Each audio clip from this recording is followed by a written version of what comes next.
বৃহস্পতিবার হাওড়ার বাগনানে বর্ষণ মুখর দিনেও ভিজে ভিজে ইস্টবেঙ্গল দিবস পালন করলেন ইস্টবেঙ্গল প্রেমী সংঘ।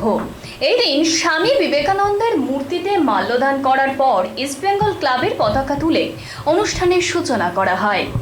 পতাকা উত্তোলন করেন ইস্টবেঙ্গল ক্লাবের সদস্য প্রসূন রায়। সাথে সাথে অতিথিদের ইস্টবেঙ্গলের পতাকা, উত্তরীয় চারাগাছ ও ইলিশ মাছ নিয়ে বরণ করেন ইস্টবেঙ্গল প্রেমী সংঘের সম্পাদক চন্দ্রনাথ বসুও।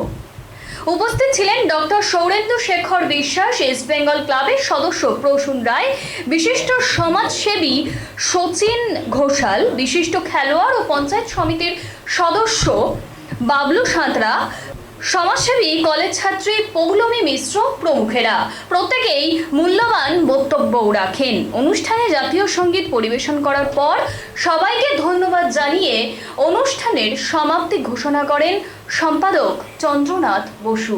দেখুন সেই ছবি।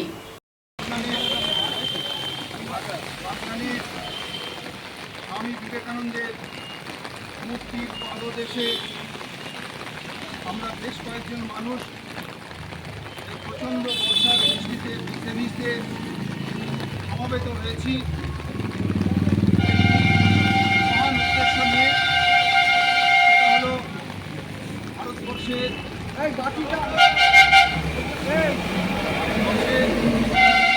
অন্যতম ঐতিহ্যশালী ক্লাব ইস্টবেঙ্গলের আজকে ইস্টবেঙ্গল দিবস পালন করতে। এখানে যারা আছেন তাদের মধ্যে অনেকেই আছেন ইস্টবেঙ্গলের ভোটার এবং ক্লাবের সদস্য, আবার মোহনবাগান ক্লাবের